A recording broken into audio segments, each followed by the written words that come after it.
Welcome back everyone. Welcome to civil services study. UP PCS के लिए test number 139 लगाते हैं और इस टेस्ट में हम सॉल्व करने वाले हैं एनवायरनमेंट और इकोलॉजी के क्वेश्चन पर। तो चलिए स्टार्ट करते हैं। 3 सेकंड का टाइम मिलेगा प्रश्न को पढ़ने के बाद।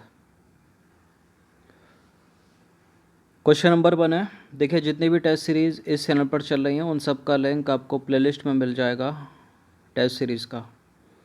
क्वेश्चन नंबर 1 पर आ जाइए। निम्नलिखित कथनों पर विचार करना है। 2 स्टेटमेंट है यहाँ पर और बताना कि इनमें से कौन सा करेक्ट है। पहला स्टेटमेंट है, अवांछनीय पदार्थों को विघटित करने वाले सूक्ष्म जीवों का उपयोग करके प्रदूषकों या अपशिष्टों के उपचार की प्रक्रिया या विधि क्या कहलाती है? Bio remediation. और दूसरा स्टेटमेंट है, सूक्ष्म जीवों का उपयोग कर चट्टानी अयस्कों या खनन अवशिष्टों से आर्थिक रूप से लाभकारी धातुओं के निष्कर्षण की प्रक्रिया को क्या कहते हैं? बायोमाइनिंग। बिल्कुल, ये दोनों के दोनों करेक्ट हैं। इसका आंसर क्या हो जाएगा? Option number C. Question number 2 पर आ जाइए। निम्नलिखित कथनों पर विचार करना। पहला स्टेटमेंट है, माइक्रो प्लास्टिक अथवा माइक्रोवीड्स अत्यंत लघु आकार के प्लास्टिक के टुकड़े या रेशे होते हैं। माइक्रो प्लास्टिक का आकार सामान्यतः 1 मिलीमीटर से भी कम होता है। बिल्कुल करेक्ट है दोनों के दोनों स्टेटमेंट। माइक्रोवीड्स के ऊपर तो लास्ट ईयर भी यूपीएससी सिविल सर्विस में प्रश्न पूछा गया ऑलरेडी। तो दोनों के दोनों करेक्ट है। माइक्रो प्लास्टिक आकार में सूक्ष्म होने के कारण जल निकायों में सुगमता से प्रवेश कर जाते हैं तथा इनका एकत्रित स्वरूप अन्य प्रदूषकों हेतु वाहक के रूप में कार्य करता है। इसके अतिरिक्त यह खाद्य श्रृंखला में कैंसरकारी रासायनिक यौगिकों को प्रसारित कर सकते हैं। क्वेश्चन नंबर 3 है, निम्नलिखित कथनों पर विचार करना है। पहला स्टेटमेंट है, क्लीन सीज संयुक्त राष्ट्र पर्यावरण कार्यक्रम UNEP ने आरंभ किया है। इसका उद्देश्य है वर्ष 2022 तक समुद्री अपशिष्ट के प्रमुख स्रोतों प्रसाधन सामग्री में प्रयोग होने वाली माइक्रो प्लास्टिक तथा एकल प्रयोग प्लास्टिक के अत्यधिक अनौचित्यपूर्ण उपयोग का उन्मूलन करना, इरेडिकेट करना है माइक्रो प्लास्टिक को। और किसको? Single use plastic. कौन सी होती है सिंगल यूज़ प्लास्टिक? जिसमें आप ब्रेड लाते हो, अंडे ब्रेड ला के फिर फेंक देते हो एक बार यूज़ करके, धुल के यूज़ करते हो क्या उसका? बहुत रेयर केस में 0.5%। तो करेक्ट है दोनों के दोनों स्टेटमेंट, सी है इसका आंसर। बहुत सारे स्टेट में बैन भी की गई थी प्लास्टिक, लेकिन अभी तक चल रही हैं। पता ना पुराना स्टॉक है या नया छप रहा है।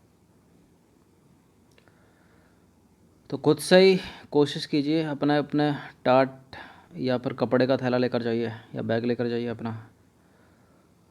क्वेश्चन नंबर 4 पर आ जाइए। निम्नलिखित में से कौन सा कथन असत्य है?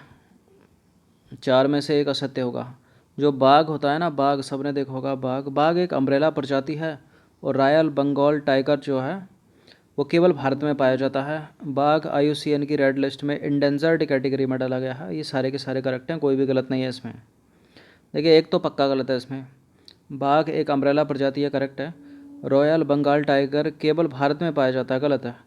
रॉयल बंगाल टाइगर है तो पश्चिम बंगाल में मिलेगा ना एक आधा प्रजाति, तो पश्चिम बंगाल में, नेपाल में, बर्मा में।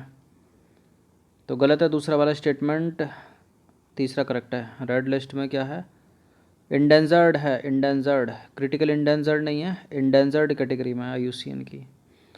तो भारतीय बाघ या जिसको बोलते हैं रॉयल बंगाल टाइगर की सर्वाधिक आबादी भारत में पाई जाती है और भारत के अतिरिक्त आपको मिलेगा बांग्लादेश में, नेपाल में, भूटान में भी और चीन एवं बर्मा क्षेत्रों में पाया जाता है ये कुछ प्रजाति, लेकिन सर्वाधिक भारत में। क्वेश्चन नंबर 5 है, निम्नलिखित कथनों पर विचार करना। पहला स्टेटमेंट है, अम्ब्रेला प्रजाति विस्तृत परास वाले होते हैं जिस पर अन्य प्रजातियां निर्भर करती हैं। अम्ब्रेला प्रजाति का संरक्षण उसी निवास में रहने वाली अन्य प्रजातियों के लिए भी संरक्षण का कार्य करता है। बिल्कुल बिल्कुल करेक्ट है, दोनों के दोनों करेक्ट हैं, सी है इसका आंसर। तो अम्ब्रेला प्रजाति के निर्धारण का कोई अंतर्राष्ट्रीय मानक नहीं है, लेकिन सामान्य परिभाषा में यह प्रजाति विस्तृत परास वाले होते हैं जिस पर अन्य प्रजातियां निर्भर करती हैं। टाइगर हो गया, ग्रिजली बियर हो गई, नॉर्दर्न स्पॉटेड आउल अम्ब्रेला प्रजाति के उदाहरण हैं। कौन कौन? फिर से सुन लीजिए नाम, northern spotted owl, grizzly bear और टाइगर। क्वेश्चन नंबर 6 है, निम्नलिखित कथनों में से कौन सा कथन असत्य है? 4 स्टेटमेंट है। चीता एक कीस्टोन प्रजाति है। चीता को वर्ष 1952 में आधिकारिक तौर पर मतलब ऑफिशियली भारत से विलुप्त घोषित कर दिया गया था और हाल ही में सुप्रीम कोर्ट ने अफ्रीका महाद्वीप के नामीबिया से अफ्रीका चीता को भारत स्थित किसी उपर्युक्त पर्यावास को पुनर्स्थापित करने हेतु अनुमति प्रदान की है। बिल्कुल की है, इस पर हम पहले भी चर्चा कर चुके हैं इस लाइन पर। तो सारे के सारे करेक्ट हैं, गलत तो कोई है नहीं, इसमें डी है इसके लिए इसका आंसर। तो देखिए चीता एक कीस्टोन प्रजाति है। क्या होती हैं कीस्टोन प्रजातियाँ? कीस्टोन प्रजातियाँ वह होती हैं जो अपनी आबादी की तुलना में किसी विशेष पारिस्थितिक तंत्र पर अपेक्षाकृत अत्यधिक उच्च प्रभाव डालती हैं। चीता एक कीस्टोन प्रजाति है, भारत से विलुप्त हो चुका है। ऑफिशियल इसकी घोषणा की गई थी 1952 में। हाल ही में सुप्रीम कोर्ट बोला है कि भाई नामीबिया से चीता लेकर आओ, अफ्रीका के नामीबिया से चीता लेकर आइए और भारत में उसकी प्रजातियों को 2 से 3, 3 से 4, 4 से 400 करिए।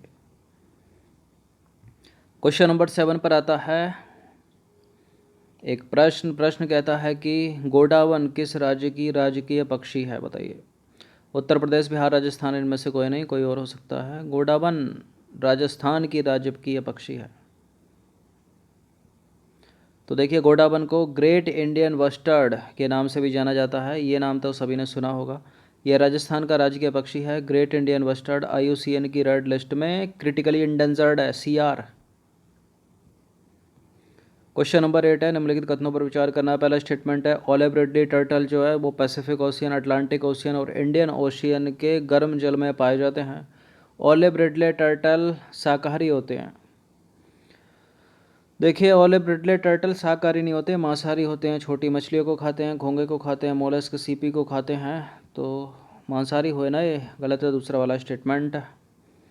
तो ओलिव रिडली टर्टल मांसाहारी होते हैं और मुख्य रूप से ये जेलीफिश, झींगा, घोंगे, केकड़े, मोलस्क और विभिन्न प्रकार की छोटी मछलियों को खाते हैं और उनके अंडे भोजन के रूप में ग्रहण करते हैं। ओलिव रिडली टर्टल जो हैं वो गहीरमाथा में पाए जाते हैं और IUCN की रेड लिस्ट में वुल्नरेबल है। क्या है ये? वुल्नरेबल हैं, मतलब सुभेद श्रेणी में इनको रखा गया। अगर आता है कि ये इंडेंजर्ड हैं तो इंडेंजर्ड नहीं है, ये क्रिटिकली इंडेंजर्ड हैं तो वो भी नहीं है, अगर ये एक्सटेंट हो गए हैं तो ब्लंडर है, ब्लंडर है क्वेश्चन नंबर 9 पर आ जाइए। गहीरमाथा समुद्र वन्य जीव अभ्यारण्य कहाँ पर स्थित है? आंध्र प्रदेश, उड़ीसा, तमिलनाडु, केरल। तो गहीरमाथा में ही तो पाए जाते हैं ओलिव रिडले टर्टल। सबसे बड़ा नेस्टिंग वहीं है, उड़ीसा में है ये। तो गहीरमाथा समुद्री वन्यजीव अभयारण्य उड़ीसा में स्थित है। गहीरमाथा को ओलिव रिडले कछुए की विश्व के सबसे बड़े नेस्टिंग स्थल के रूप में जाना जाता है।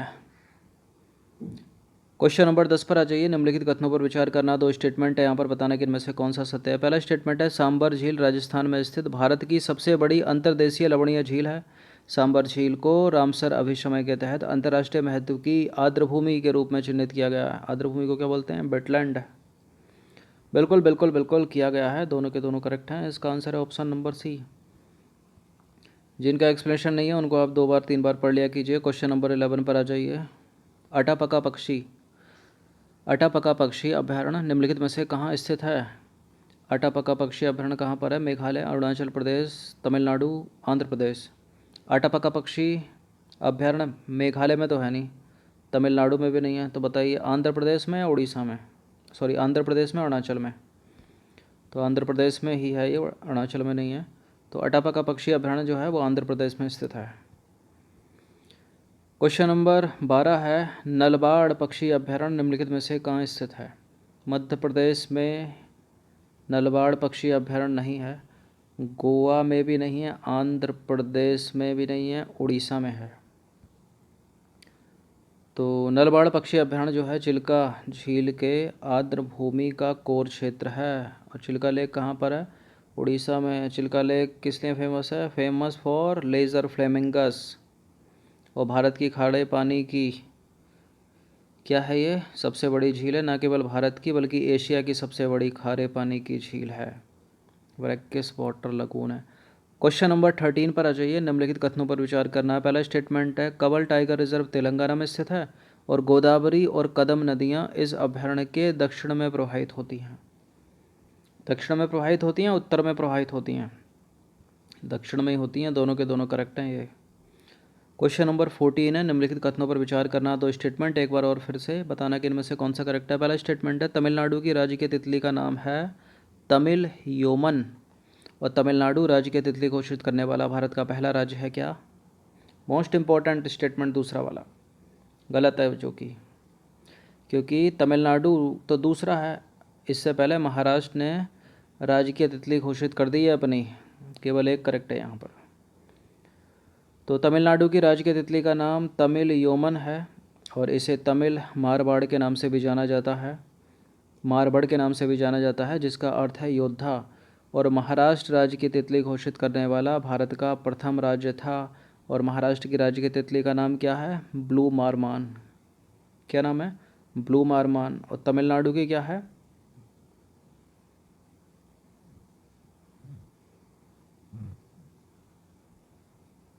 तमिलनाडु की है तमिल योमन। क्वेश्चन नंबर 15 पर आ जाइए। रूबी गुला निम्नलिखित में से क्या है? रूबी गुला क्या मछली की प्रजाति है, तितली की प्रजाति है, पशु है, पक्षी है क्या रूबी गुला? मछली की प्रजाति तो है नहीं है, तितली की प्रजाति भी नहीं है, पशु भी नहीं है, एक पक्षी है रूबी गुला। इस पर हम चर्चा कर चुके हैं डेली करंट अफेयर्स में यूपीएससी के लिए। तो देखिए, फ्लेम थ्रोटेड बुलबुल को रूबी गुला कहा जाता है। फ्लेम थ्रोटेड बुलबुल गोवा का राजकीय पक्षी है।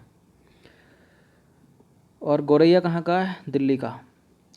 तो 15 प्रश्न थे इम्पोर्टेंट पर्यावरण पारिस्थितिकी के, अच्छे से रिवीजन कर लेना इसका 2 से 3 बार। धन्यवाद।